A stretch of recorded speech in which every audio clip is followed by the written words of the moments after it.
தாவீது சீயோன் கோட்டையை பிடித்தான், அது தாவீதின் நகரமாயிற்று. ஆனாலும் தாவீது சீயோன் கோட்டையை பிடித்தான், அது தாவீதின் நகரமாயிற்று. இன்றைக்கு தாவீதை குறித்து தேவனுடைய வார்த்தை உங்களுக்கு முன்பாக வைக்க விரும்புகிறேன். தாவீது சிறு வயதிலேயே தேவனால் அபிஷேகம் பண்ணப்பட்ட ஒரு மனிதன். சின்ன வயசா இருக்கும் போதே தேவன் அவனை அபிஷேகித்தார். காரணம் என்னன்னா, ஆண்டவர் சவுலை அபிஷேகித்தார். சவுல் ராஜாவாய், முதல் ராஜாவாய் இஸ்ரவேலில் இருந்தார். ஆனா ஆண்டவருடைய வார்த்தைக்கு கீழ்ப்படியவில்லை. அது ஆண்டவருக்கு அது விசனமாய் இருந்தது, துக்கமாய் இருந்தது. ஆண்டவர் அந்த ராஜ்யபாரத்திலிருந்து ஆண்டவர் சவுலை புறமே தள்ளினார் என்று எழுதப்பட்டிருக்கிறது. ஆண்டவர் ஒரு மனிதனை தேடிக்கொண்டிருந்தார். யாரை தேடிக்கொண்டிருந்தார் தெரியுங்களா? யார் ஆண்டவரை உத்தமமாய் தேடுகிறார்கள், யார் ஆண்டவரை ஆண்டவர் தாவீதுடைய இருதயத்தை பார்த்தார். அந்த இருதயம் ஆண்டவரை தேடிக்கொண்டே இருந்தது, ஆராதித்துக் கொண்டே இருந்தது. அந்த சிறு வயதிலிருந்தே ஆண்டவரை தேடி ஆண்டவரை ஆராதிக்கிற ஒரு மனிதன், சிறு பிள்ளையா இந்த தாவீது இருந்தார். அப்போ ஆண்டவர் சாமுவேல் ஈசாய் வீட்டுக்கு போகும்போது அந்த வீட்டில் ஆண்டவர் ஒரு பையனை அபிஷேகம் பண்ணு, ஒருவனை அபிஷேகம் பண்ணு என்று அனுப்புகிறார். அந்த வீட்டுக்கு போகும்போது 7 பேரும் நல்லா வாட்ட சட்டமா நல்லா ராணுவத்தில் இருக்கிற வேலை செய்கிற பசங்க 4 பேர் இருந்தாங்க. முன்னாடி வந்தாங்க. ஆண்டவர் சொன்னார், இவங்க இல்லை 7 பேர் கடந்து போனாங்க. அப்போ சாமுவேல் கேட்டார், என்ன யாராவது இருக்கிறாங்க? ஆமா, இன்னும் ஒருத்தர் இருக்கிறார். அவர் எங்கே இருக்கிறார்? ஆடுகளை வைத்துக் கொண்டு இருக்கிறார். அப்ப ஆண்டவர் சாமுவேல் சொன்னார், அவர் வர்ற வரைக்கும் நான் பந்தி இருக்க மாட்டேன் என்று சொல்லி காத்திருந்து தாவீது வருகிற வரைக்கும் காத்திருந்து, தாவீது வந்தவுடனே அந்த தாவீது மேலே தைல கொம்பினாலே அபிஷேகம் செய்தார். அல்லேலூயா. இஸ்ரவேலுக்கு ராஜாவாக அபிஷேகம் செய்தார். தாவீதை ஆண்டவர் தாவீதுடைய இருதயத்தை பார்த்தார். தாவீதுடைய இருதயம் தேவனுக்கு முன்பாக உத்தமமாய் இருந்தது. அல்லேலூயா. எப்பொழுதும் கர்த்தரை பாடி ஆராதிக்கிற ஒரு தாவீது. சூழ்நிலைகள் எதிராக இருந்தாலும் எப்படி இருந்தாலும் கர்த்தரை அவர் பாடி ஆராதித்தார். அப்ப அந்த ஆண்டவர் அந்த இருதயத்தை பார்க்கிறார். எனக்கு ஆண்டவருடைய இருதயத்துக்கு ஏற்றவன் அல்லேலூயா அப்படின்னு சாட்சி பெற்றார். அப்படின்னா ஆண்டவருடைய இருதயத்திற்கு ஏற்றவர் யார்? ஆண்டவர் எப்படி யாரை விரும்புகிறார், யாரை எதிர்பார்க்கிறார்? ஆண்டவருக்கு யாரை ரொம்ப பிடிக்கும்? ஆண்டவருக்கு யாரை ரொம்ப பிடிக்கும் அப்படின்னா, அவரையே நம்பி இருக்கிறவர்கள், அவரையே பாடி அவரை புகழ்ந்து அவரை சுற்றி சுற்றி வருகிறவர்களை ஆண்டவருக்கு ரொம்ப பிடிக்கும். அல்லேலூயா. தாவீது அப்படிதான் ஆண்டவரையே சுற்றி சுற்றி வந்தார். இன்னைக்கு அநேகருக்கு எதையும் நம்ம சுற்றி சுற்றி வருகிறோம்னா, உலகத்தையும் உலகத்தின் காரியங்களையும் மொபைலையும் ஃபேஸ்புக்கையும் வாட்ஸ்அப்பையும் நம்ம என்ன பண்ணி கொண்டு வருகிறோம்? சுற்றி சுற்றி வருகிறோம். ஆனா தாவீது அப்படி அல்ல.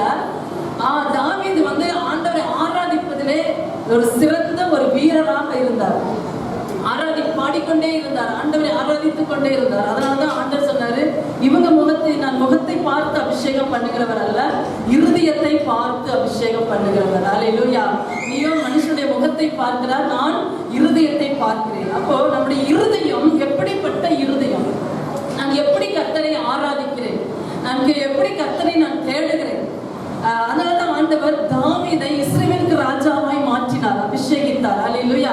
அந்த அபிஷேகம் பெறும்போது தாவீதுக்கு 16 வயது இருக்கும். 16 வயது சின்ன பையன். ஆனா உடனே அவர் தாவீது ராஜாவாய் மாறினார். அந்த அபிஷேகம் பெற்றுக்கொண்டார்.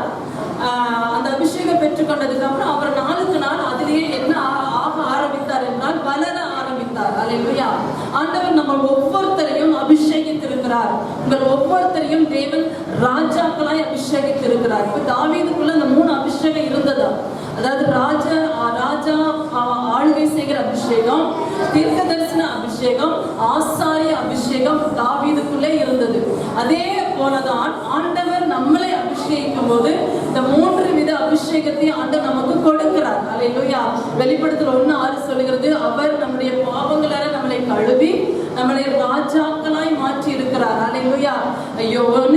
பேதுரு 2:9 சொல்லுகிறது, உங்களை அந்தகாரத்தில் நின்று ஆச்சரியமான ஒளியின் இடத்துக்கு உங்களை வரவழைத்தவருடைய புண்ணியங்களை அறிவிக்கும்படிக்கு நீங்கள் தெரிந்து கொள்ளப்பட்ட ராஜரீக ஆசாரிய கூட்டம், அவருக்கு சொந்த ஜனமாய் இருக்கிறீர்கள். அல்லேலூயா. அப்போ உங்க மேல ஆண்டவருடைய அபிஷேகம் இருக்கிறது. இப்ப நீங்கள் எப்படிப்பட்டவர்களாய் மாறணும் அப்படின்னா, உங்களுக்கு கிடைத்த அபிஷேகத்தை நீங்கள் அனல் மூட்டி எழுப்பிக்கொண்டே இருக்க வேண்டும், அனல் மூட்ட வேண்டும். இப்ப தாவீதை நீங்க பாருங்க, தாவீது அந்த அபிஷேகம் பெற்றதுக்கு அப்புறமா அவருடைய வேலையெல்லாம் என்னன்னா, இன்னும் அவருக்குள்ள அபிஷேகத்தை பாடி கர்த்தரை ஆராதித்துக் கொண்டே இருப்பதுதான். சங்கீதம் 92:10 சொல்லுகிறது, காண்டா மிருகத்திற்கு ஒப்பான பலன் எனக்கு தருகிறீர், புதிய எண்ணெயால் அபிஷேகம் பண்ணப்படுகிறேன். அல்லேலூயா. ஒவ்வொரு நாளும் அபிஷேகம் பண்ணப்பட வேண்டும். ஒவ்வொரு நாளும் அந்த அபிஷேகத்தை நம்ம என்ன பண்ணிக்கொண்டே இருக்க வேண்டும், புதுப்பித்துக் கொண்டே இருக்க வேண்டும்.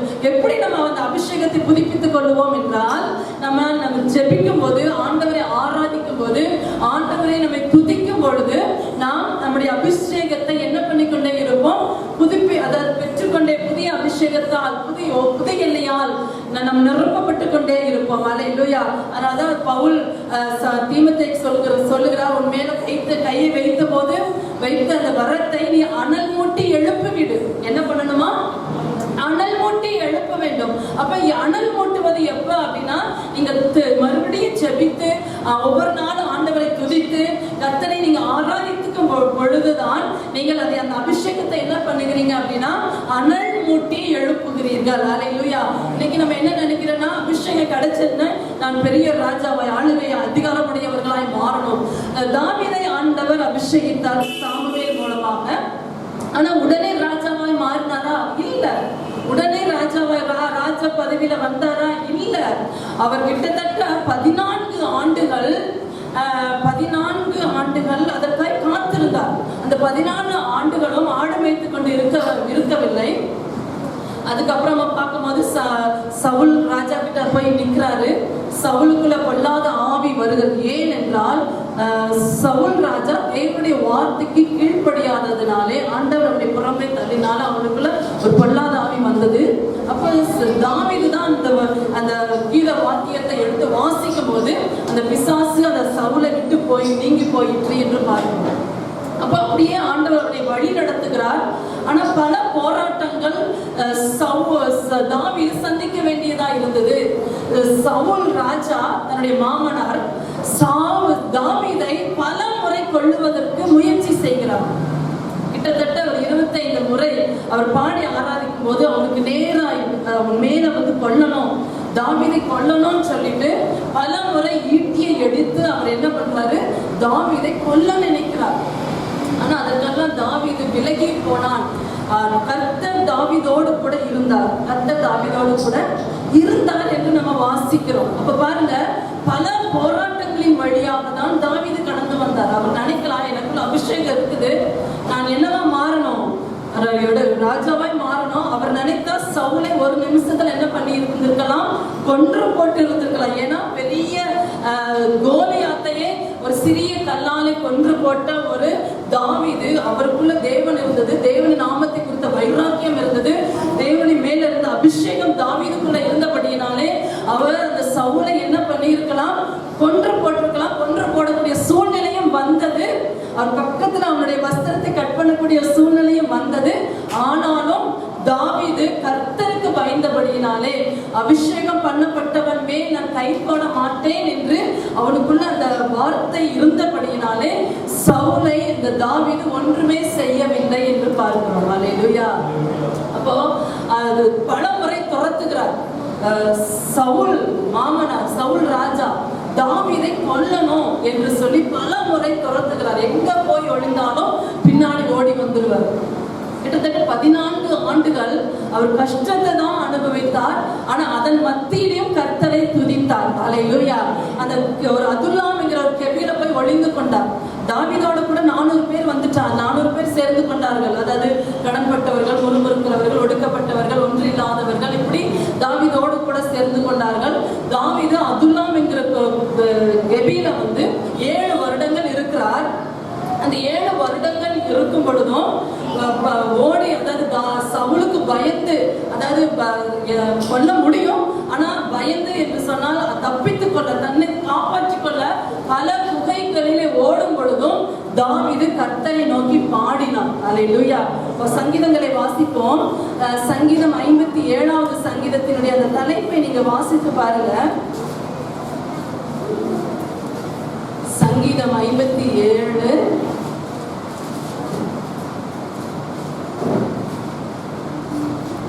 தாவீது சவுலுக்கு தப்பியோடி கெபியில் ஒதுங்குகையில் தனக்கு நஷ்டம் நேரிடாதபடி அல்தஸ்கேத் என்னும் வாத்தியத்தில் வாசிக்க தாவீது பாடி ராகத் தலைவனுக்கு ஒப்பித்த மிக்தாம் என்னும் சங்கீதம். அப்ப யாருக்கு ஓடுகிறார்? சவுலுக்கு தப்பி ஓடும் போது, கெபியில ஒதுங்கும் போது அவர் இந்த பாடல்களை பாடுகிறார்.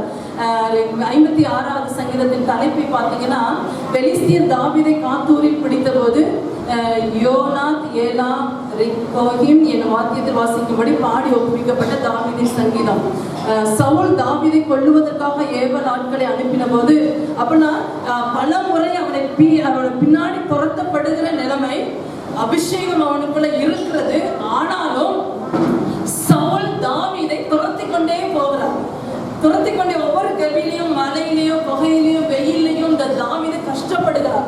அந்த சூழ்நிலைகளிலும் அவர் தாவீது செய்த பாடல்கள் தான் இந்த 57, 58, 59 வசனங்கள் எல்லாம் சவுலுக்கு தப்பி ஓடி ஒரு கெபியில இருக்கும் போது பாடுகிறார். அல்லேலூயா.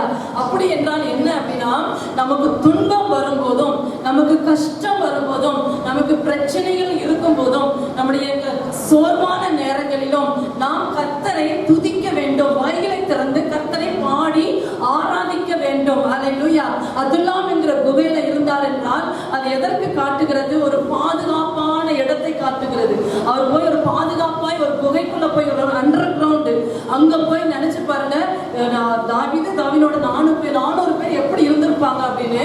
அவர் பெரிய அண்டர் கிரவுண்ட் ஒரு கெபிக்குள்ள போய் தாவீது பாதுகாப்பா இருந்தார் என்று சொல்லி நம்ம பார்க்கிறோம். அப்ப அப்படின்னா என்னன்னா, அவர் ஜெபித்து கொண்டு இருந்திருப்பார், ஆண்டவரை அடைக்கலமாய் கொண்டு இருந்திருப்பார், அவரை பிடித்து கொண்டு இருப்பார். ஆண்டவரே, நான் எங்கெங்கெல்லாம் ஓடினாலும் இந்த சவுல் என் பின்னாடியே துரத்திட்டு வர்றானே, நான் என்ன பண்றது தெரியாம கர்த்தரை பற்றி கொண்ட ஒரு தாவீது, பலமுறை கொல்ல முயற்சி பண்ண போது பழி வாங்காத ஒரு தாவீது, இதெல்லாம் தாவீதை பார்த்து ஆண்டவர் தாவீதை என் இருதயத்திற்கு ஏற்றவன் என்று சொல்லுகிறார். அல்லேலூயா.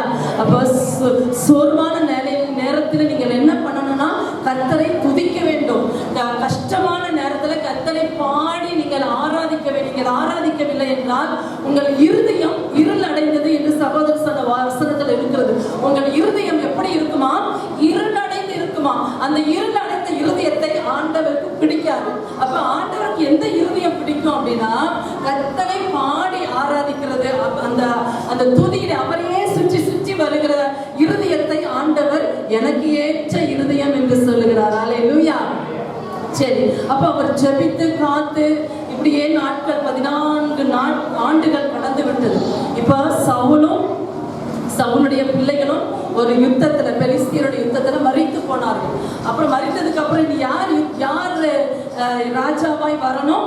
தாவீது தான் ராஜாவாய் வரணும். ஆனா இவர் உடனே ஓடி போய் அந்த சிங்காசனத்துல போய் உட்கார போகல, தேவ சமூகத்துல விசாரிக்கிறார். தாவீது ஒரு ஜெபிக்கிற மனிதனா இருந்தான். அல்லேலூயா. அப்ப ஜெபிக்கிறவர்கள் தான் ஜெயம் எடுப்பார்கள். ஜெபிக்கிறவர்களை தான் ஆண்டவருக்கு ரொம்ப பிடிக்கும். ஜெபிக்கிறவர்களை தான் யாருக்கு ரொம்ப பிடிக்குங்க? ஆண்டவருக்கு ரொம்ப பிடிக்கும். அப்ப பாருங்க, சூழ்நிலைகள் எதிராக இருக்கிறது, அவர் இன்னும் அபிஷேகம் இருக்குது, ஆனா சூழ்நிலைகள் சாதகமா இல்ல. தாவீதுக்குள்ள அபிஷேகம் இருக்கிறது, ஆனா ராஜ சிங்காசனத்துல உட்காரக்கூடிய சூழ்நிலை தாவீதுக்கு வரவில்லை. ஆனாலும் அவர் தேவ சமூகத்துல உட்கார்ந்து ஜெபித்து உபவாசித்து ஜெபித்து கர்த்தரை பாடி அவருக்குள்ள திடப்படுத்துகிறார். ஒரு முறை பெலிஸ்தியருடைய தேசத்துல போய் காத்திருக்கும் போது அவருடைய குடும்பத்தார் எல்லாம் சிறைப்பிடிக்கப்பட்டு போனாங்க. தாவீது மிகவும் அழுதான், தாவீது நெருக்கப்பட்டான். ஆனா தாவீதோ கர்த்தருக்குள் தன்னை திடப்படுத்தி கொண்டான். அல்லேலூயா. அப்ப எவ்வளவு பிரச்சனை வந்தாலும் நீங்கள் யாருக்குள்ள திடப்படுத்திக் கொள்ள வேண்டும்? கர்த்தருக்குள் திடப்படுத்திக் கொள்ள வேண்டும். அல்லேலூயா. கர்த்தருடைய வார்த்தைக்குள்ள நீங்கள் உங்களை மறைத்துக் கொள்ள வேண்டும். கர்த்தருடைய நாமம் பலத்த துருகம், நீதிமான் அதற்குள் ஓடி சுகமாயிருப்பான். அப்ப நீங்க கர்த்தருடைய நாமத்துக்குள்ள ஓடி வந்துடணும், அவரிடத்துல ஜெபிக்கணும், அவரிடத்துல மன்றாடி உங்க பிரச்சனைகளை சொல்லணும். கர்த்தர் சூழ்நிலைகளை சாதகமாய் மாற்றி தருவார். சவுல் ஆண்டவருடைய வார்த்தைக்கு கீழ்ப்படியாததினால அவன் அபிஷேகத்தையும் இழந்து போனான், அந்த அதிகாரத்தை இழந்து போனான். அவனுடைய மரணத்தை நீங்க பாருங்க, ஒரு பரிதாபமான மரணமாய் மாறிவிட்டது. சவுல் பெலிஸ்தியருடைய யுத்தம் நடக்கும்போது அவருக்கு காயப்பட்டுருச்சு, மரணத்துக்கு எதுவான காயப்பட்ட உடனே ஒரு ஈட்டியை வைத்து தனக்கு அந்த ஈட்டியில விழுந்து சவுல் ராஜா செத்து போனான். நான் விருத்த சேதனம் இல்லாம கையில சாகக்கூடாது என்று சொல்லி ஈட்டியை நட்டி அதன் மேல விழுந்து செத்து போனா. அவனுடைய 3 பிள்ளைகளும் யுத்தத்தில் மடிந்து போய் விட்டார்கள். ஆனா தாவீதோ இங்க அவனுக்கு நல்ல வாய்ப்பு.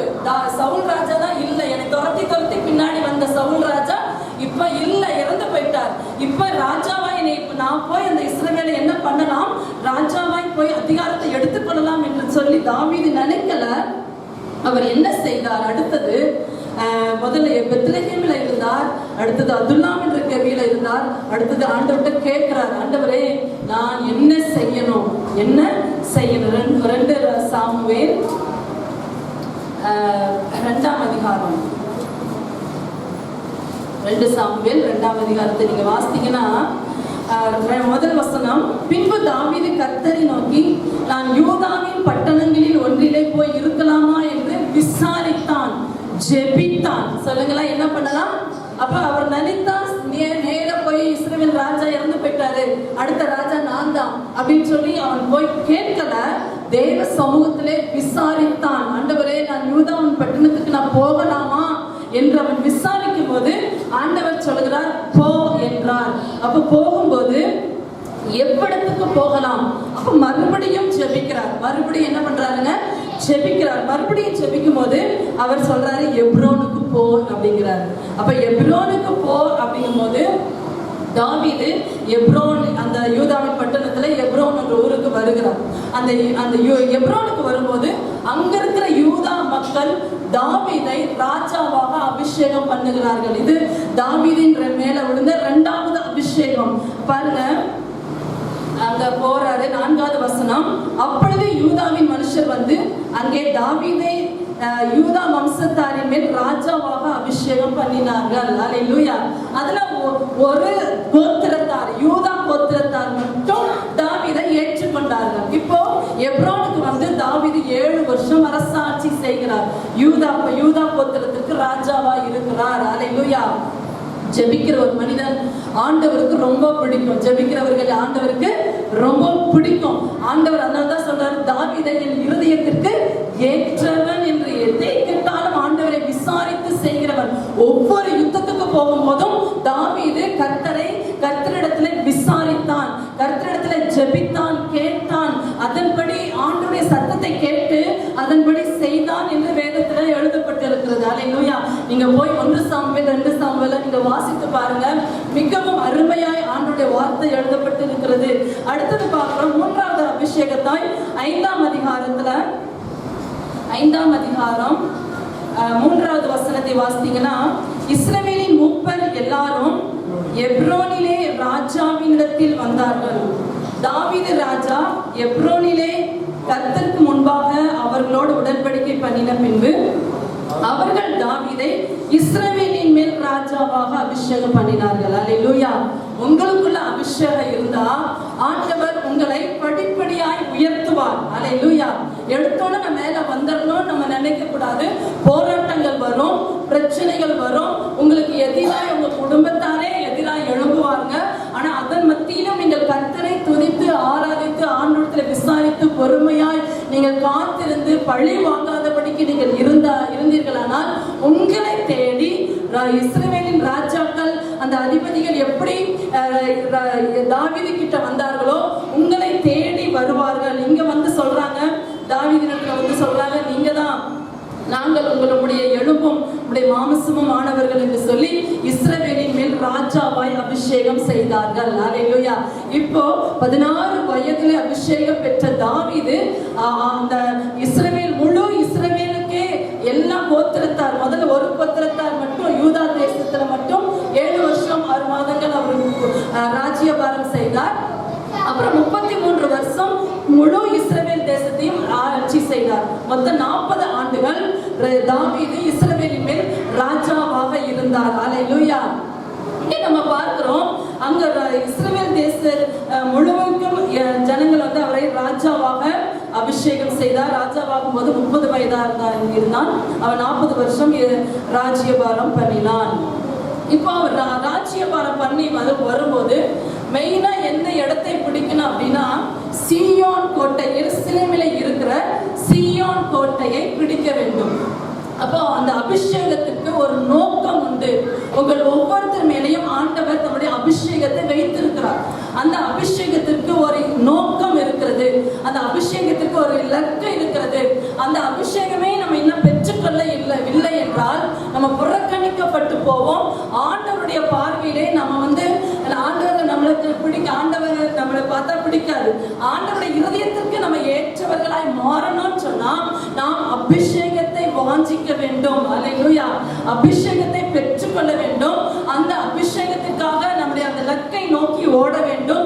அந்த அபிஷேகம் பெற்ற அந்த அபிஷேகத்துடைய நோக்கம் என்ன? இங்க நீங்க பார்க்கும்போது அடுத்தது என்ன பண்ற, ராஜாவாய் மாறின உடனே 6வது வசனம், தேசத்திலே குடியிருக்கிற எபூசியர் மேல் யுத்தம் பண்ண ராஜாவானவன் தன் மனுஷரோடு கூட எருசலேமுக்கு போனான். அவர்கள் இதில் பிரவேசிக்க தாவீதினால் கூடாது என்று சொல்லி தாவீதை நோக்கி, நீ இதற்குள் பிரவேசிப்பது இல்லை, குருடரும் சப்பானிகளும் உன்னை தடுப்பார்கள் என்று சொன்னார்கள். ராஜாவாய், இஸ்ரவேலுக்கு ராஜாவாய் மாறிட்டார். எதையை பிடிக்கணும் அப்படின்னா, அந்த எருசலேமில் இருக்கிற சீயோன் கோட்டையை பிடிக்க வேண்டும். சீயோன் கோட்டையை, அந்த சீயோன் கோட்டையில யார் இருக்கிறா அப்படின்னா, எபூசியருடைய கோட்டையா இருக்கிறது. 7 ஜாதிகளிலே ஒரு ஜாதி எபூசியர்கள். அந்த எபூசியர்கள் பலவான்களாய், பலசாலிகளாய், பராக்கிரமசாலிகளாய் எபூசியர்கள் இருந்தபடியினாலே அந்த எருசலேமிலே தாவீதின் கோட்டையிலே, அந்த சீயோன் கோட்டையிலே எபூசியர்கள் இருந்தபடியினாலே அந்த எபூசியர்களை துரத்த வேண்டும். தாவீதுக்கு முதல் வேலை என்ன பண்ணணுங்க? எபூசியர்களை துரத்த வேண்டும். ஆனா அங்க இருக்கிற குருடர்களும் சப்பானிகளும் தடுப்பார்கள். அப்ப அவர்களே தடுத்தார்னா எபூசியர்கள், நல்லா இருக்கிற ஜனங்கள் எவ்வளவு பலசாலிகளாய் பராக்கிரமசாலிகளாய் இருப்பார்கள் என்று பாருங்க. முதல்லயே சவுல் ராஜாவாய் வந்த பிறகு கூட சவுல்னால அந்த எபூசியர்களை துரத்த முடியல. யோசுவா இஸ்ரவேலர்களுக்கு பங்கிட்டு கொடுக்கும் போது அந்த எருசலேமில் இருக்கிற எபூசியர்களை துரத்த முடியவில்லையாம். பாருங்க, யோசுவா 16ஆம் அதிகாரம் 63வது வசனத்திலே, எருசலேமிலே குடியிருந்த எபூசியரை யூதா புத்திரர் துரத்திவிடக் கூடாமல் போயிற்று. ஆகையால் இந்நாள் மட்டும் எபூசியர் யூதா புத்திரரோட எருசலேமிலே குடியிருக்கிறார்கள். அப்படின்னா அந்த இஸ்ரவேல் ஜனங்கள் கானான் தேசத்தை இருக்கிற ஜாதிகளை துரத்தி விட்டு அதை தன்னுடைய சுதந்திரமாக எடுத்துக்கொள்ள வேண்டும். தேசம் கர்த்தருடையது. தேசம் யாருடையதுங்க? கர்த்தருடையது. இன்னைக்கு பிசாசு நம்முடைய தேசத்தின் ஜனங்களை தன்னுடைய ஆளுகைக்குள்ள வைத்துக் கொண்டு இருக்கிறான். பிசாசினுடைய ஆளுகையிலே இந்த கோட்டை இருக்கிறது. அது இயேசுவின் கோட்டையாக மாற வேண்டும். அப்போ நம்ம இங்க பார்க்கிறோம், யூதா புத்திரருக்கு தான் அந்த இது கிடைத்திருக்கிறது. எருசலேமில் குடியிருக்கிற எபூசியரை யூதா புத்திரர், அந்த யூதா புத்திரத்துல இருக்கிற அந்த யூதா புத்திரர் எருசலேமில் குடியிருந்த எபூசியரை அவர்களால் என்ன பண்ண முடியல? துரத்த முடியவில்லை என்று சொல்லி பார்க்கிறோம். அந்த துரத்த முடியாத எபூசியர்களை தாவீது ராஜாவாய் மாறினதற்கு அப்புறம் என்ன செய்தார் என்று சொன்னால், அதிலே யுத்தம் பண்ணி ஜெயித்து அது தாவீதின் கோட்டையை பிடித்தார் என்று சொல்லி நம்ம பார்க்கிறோம். 2 சாமுவேல் 5ஆம் அதிகாரத்துல நீங்க வாசித்தீங்கன்னா, ஆனாலும் தாவீது சீயோன் கோட்டையை பிடித்தான். அப்படின்னா அதற்கு எதிராக இருந்த எல்லா கிரியைகளின் மேலே அவர் ஜெயம் எடுத்தார். ஜெபிக்கிறவர்கள் தான் ஜெயம் எடுக்க முடியும். ஜெபிக்கிறவர்கள் தான் என்ன பண்ண முடியுங்க? ஜெயம் எடுக்க முடியும். அப்போ ஜெபிக்காம, ஆண்டவரை தேடாம, அபிஷேகத்தை பெற்றுக்கொள்ளாம, ஆண்டவரை துதிக்காம, ஜெபிக்காம இருந்தா நம்மளால என்ன பண்ண முடியாது. எப்படி அந்த கானான் தேசத்தை பங்கிட்டு கொடுக்கும் போது அவர்களால் துரத்த முடியாமல் இருந்ததோ, அதே போல நாம் நம்முடைய ஜனங்களை ஜெயிக்க முடியாது, பிசாசின் கிரிகளை துரத்த முடியாது, ஜனங்களை அவர்களுக்கு விடுவிக்க முடியாது, நம்முடைய தேசம் இயேசுவுக்கு சொந்தமாய் மாற முடியாது. அதற்காக ஆண்டவர் தாவீதை போல உங்கள் ஒவ்வொருத்தர் மேலும் அந்த அபிஷேகத்தை வைத்திருக்கிறார். அல்லேலூயா. நீங்க தான் என்ன பண்ண வேண்டும்? எழும்ப வேண்டும். தடையாய் நிற்கிற எல்லா தடைகளையும் நீங்கள் என்ன பண்ண வேண்டும்? தகர்த்து எறிய வேண்டும். இங்க பார்க்கிறோம், தேசத்தில் குடியிருக்கிற எபூசியர்கள் மேல் யுத்தம் பண்ண ராஜாவானவன் தன் மனுஷனோடு கூட போனான். ஆனா இதிலே பிரவேசிக்க தாவீதினால் கூடாது என்று எண்ணி தாவீதை நோக்கி, நீங்கள் இதற்குள் என்ன பண்ணுவதில்லை, பிரவேசிப்பது இல்லை என்று சொல்லி அவர்களை தடுத்தார்கள். அவர்கள் என்ன பண்ணாருங்க? தடுத்தார்கள். எபூசியர்கள் என்று சொன்னா என்னன்னா பிரிவினை ஆவி உடையவர்கள் அர்த்தம். எபூசியர்கள் என்னங்க? பிரிவினை ஆவி உடையவர்கள். இன்னைக்கு பார்க்கிறோம், இந்த பிரிவினை ஆவிகள் எங்க குடும்பத்துல, சபையில, தேசத்துல இன்னைக்கு பிரிவினை காரியங்கள் செயல்பட்டு கொண்டு இருக்கிறது. இந்த பிரிவினை ஆவிகளை நம்ம என்ன பண்ண வேண்டும்?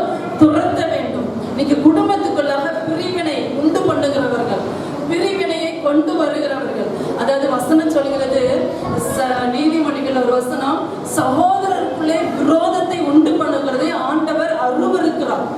அப்போ ஒருத்தருக்கு ஒருத்தர் விரோதமான காரியங்களை சொல்லி, பிரிவினைகளை சொல்லி, அதே ஆண்டவர் அருவருக்கக்கூடிய ஒரு காரியம் என்ன அப்படின்னா பிரிவினை கொண்டு வருகிறவர்கள், பிரிவினை ஆவி உடையவர்கள். இன்னைக்கு இல்லாததை சொல்லி, ஒன்றுமே இல்லாத காரியத்தை சொல்லி ஒரு குடும்பத்தையே என்ன பண்ணிடுவாங்க? பிரித்து விடுவார்கள்.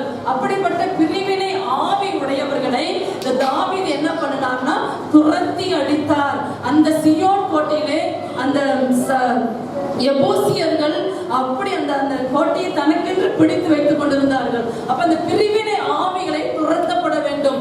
சபைக்குள்ள அப்படித்தான் பிரிவினை ஆவி இருக்கக்கூடாது.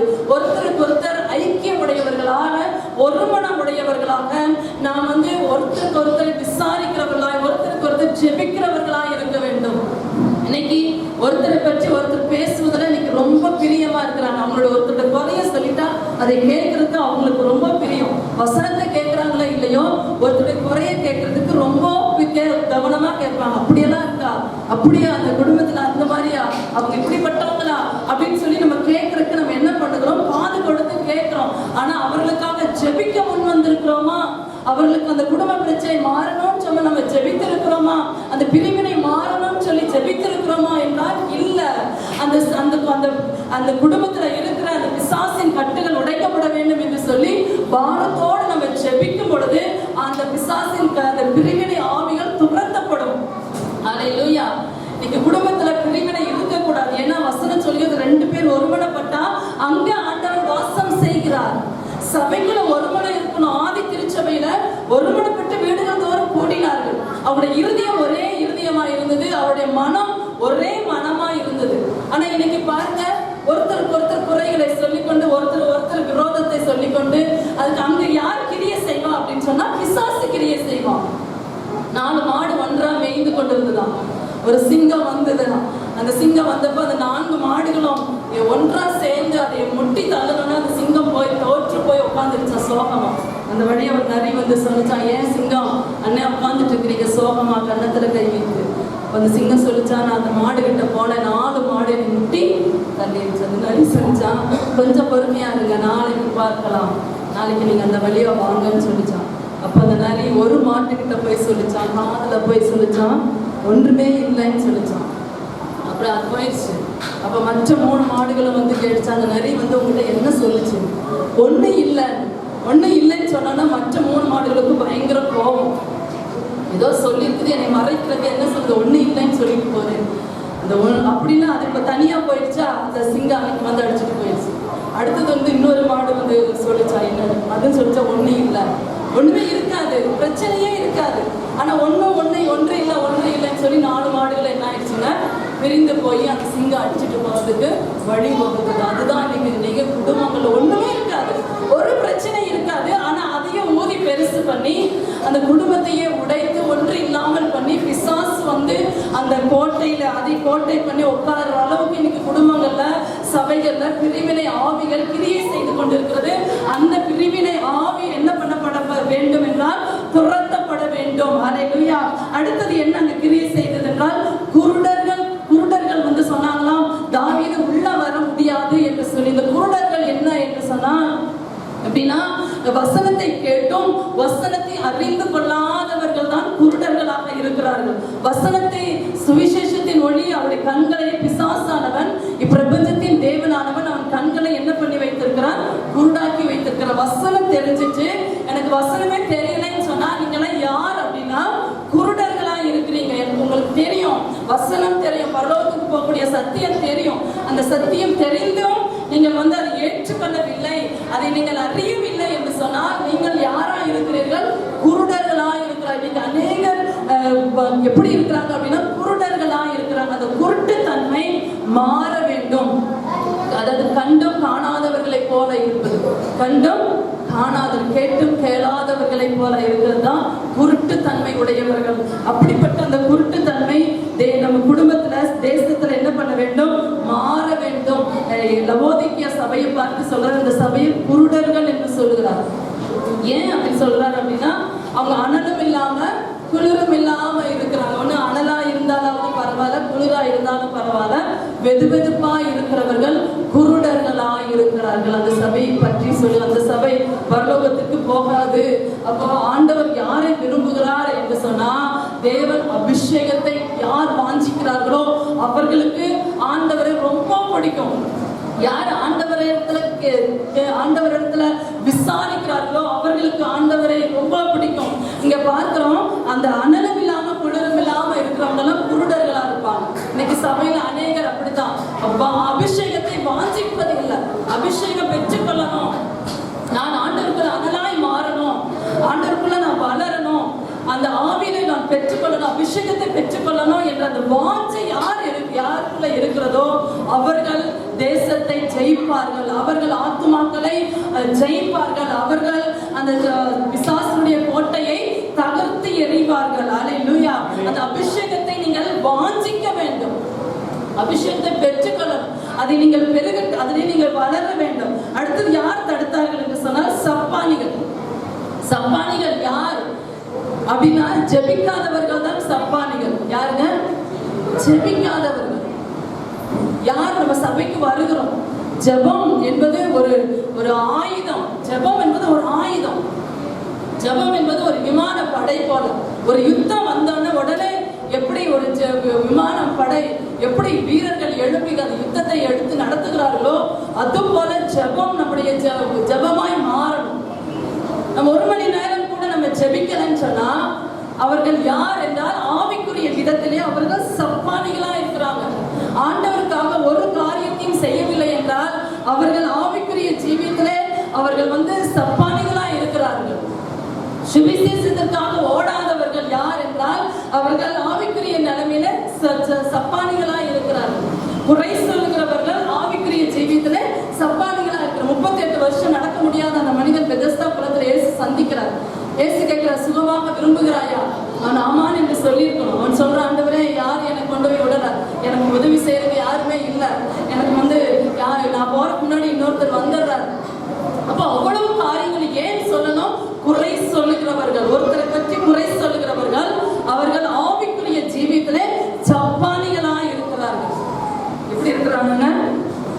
சப்பானிகளா இருக்கிறாங்க. அப்ப நம்ம எப்படி ஜெயிக்க முடியும்? தேசம் எப்படி இயேசுக்கு சொந்தமாய் மாற முடியும்? ஜனங்கள் எப்படி ஆண்டவருக்காய் நம்ம ஆதாயப்படுத்த முடியும்?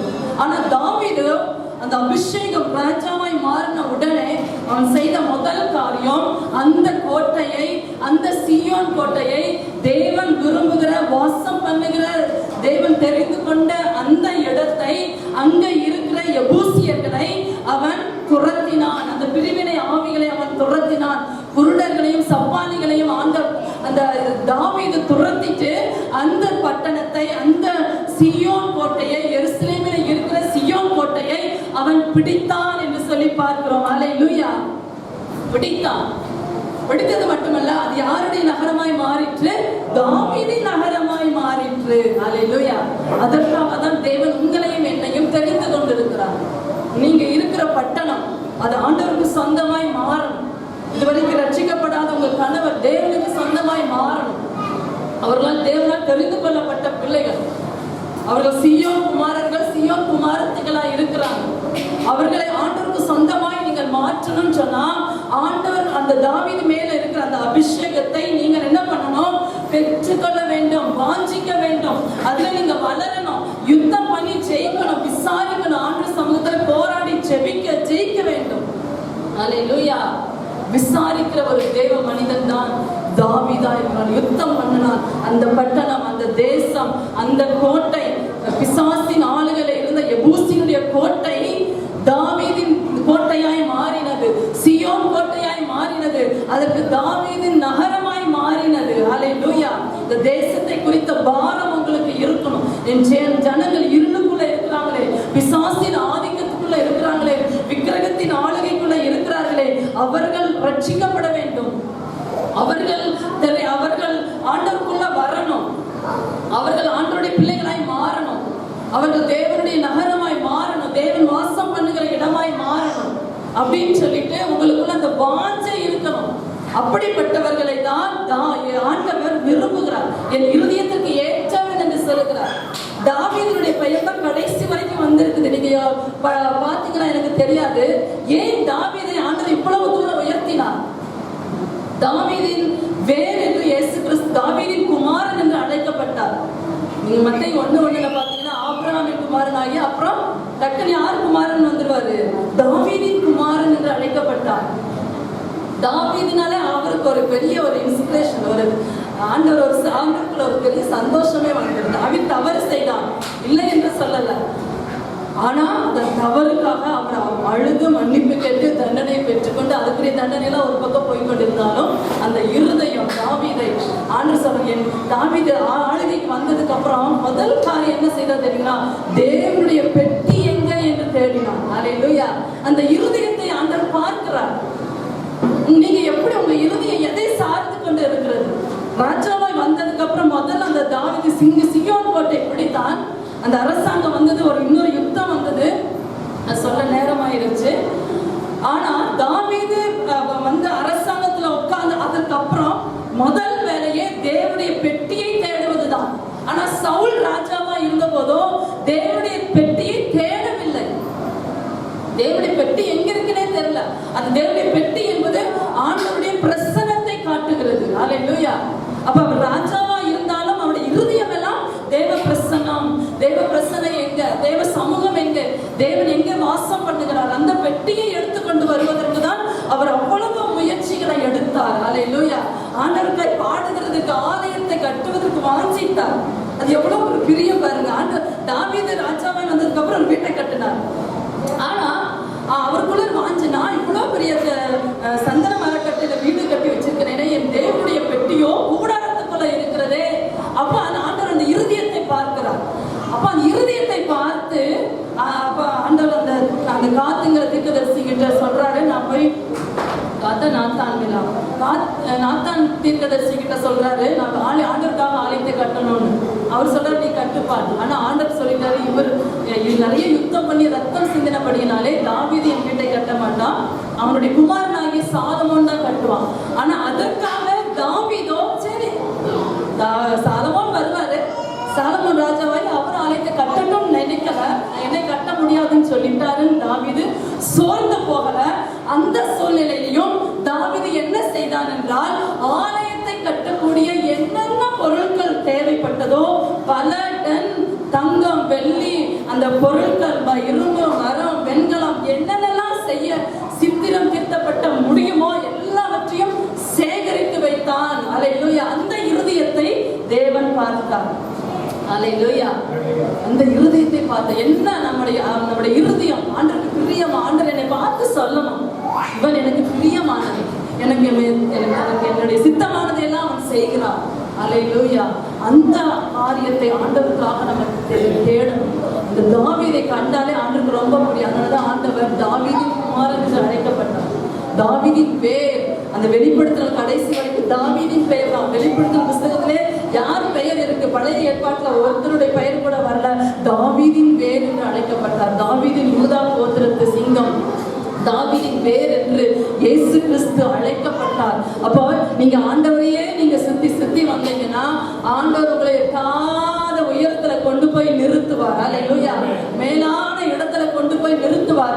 யார் இந்த உலகத்தின் காரியத்துக்காக கீழே பார்த்து கொண்டிருப்போமோ, கீழே போய் கொண்டிருப்போம். நம்முடைய கண்கள் கர்த்தரை ஏறெடுக்க வேண்டும், நம்முடைய கைகள் கர்த்தரை ஏறெடுக்க வேண்டும், நம்முடைய இருதயம் ஆண்டவருக்கு நேராய் செம்மையா இருக்கணும். நம்முடைய அந்த அபிஷேகத்தை வாஞ்சிக்கணும், அந்த பிரசன்னத்தை வாஞ்சிக்கணும். என் தேவனுடைய கோட்டை சத்துருக்களுடைய கையில இருக்கிறதே, அந்த சத்துருக்களுக்காக நான் என்ன பண்ணுவேன் என்று சொல்லி தாவீது யுத்தம் பண்ணி அந்த கோட்டையை பிடித்தான் என்று சொல்லி பார்க்கிறோம். அல்லேலூயா. அப்படிப்பட்ட இருதயத்தை தான் ஆண்டவர் சொன்னாரு, இவர் எனக்கு ரொம்ப பிடிக்கும், என் இருதயத்திற்கு ஏற்றவன். அல்லேலூயா. ஆண்டவருடைய இருதயத்திற்கு தாவீது ஏற்றவனாயிருந்தான். ரொம்ப பிடிக்கும் ஆண்டவருக்கு தாவீது. நான் அல்லேலூயா. அதனாலதான் ஆண்டவர் தாவீதை உயர்த்தி வைத்தார், மேல இடத்துல கொண்டு வைத்தார். அவனை ஆண்டவர் ஆசீர்வதித்தார். அப்ப என்னுடைய ஆலயத்தை கட்டணும்னு நினைச்சியாப்பா, நான் உன்னுடைய வீட்டை கட்டுவேன் என்று சொன்னார். அல்லேலூயா. என்னுடைய வீட்டை நீ கட்டினா நான் உன்னுடைய வீட்டை கட்டுவேன் என்று சொன்னார். அப்படின்னா தாவீதின் சிங்காசனத்திலே ஆண்டவர் வீற்றிருக்கும்படி, தாவீதினுடைய சிங்காசனம் நிலைத்திருக்கும்படி என்று சொல்லி அந்த மரியாள் கிட்ட தேவதூதன் வந்து சொல்லும் போது கூட அதை சொல்லுகிறார். அதை சொல்லி நான் முடிக்கிறேன். தாவீதின் பெயரை தான் சொல்லுவார் தேவதூதன் மரியாள் கிட்ட வந்து சொல்லும் போது. லூக்கா 1ஆம் அதிகாரத்துல அல்லேலூயா. நன்றி ஆண்டவரே, நன்றி ஆண்டவரே, நன்றி ஆண்டவரே, நன்றி. 32வது வசனம், அவர் பெரியவராயிருப்பார், உன்னதமானவருடைய குமாரன் எண்ணப்படுவார், கர்த்தராகிய தேவன் அவருடைய பிதாவாகிய தாவீதின் சிங்காசனத்தை அவருக்கு கொடுப்பார். அல்லேலூயா.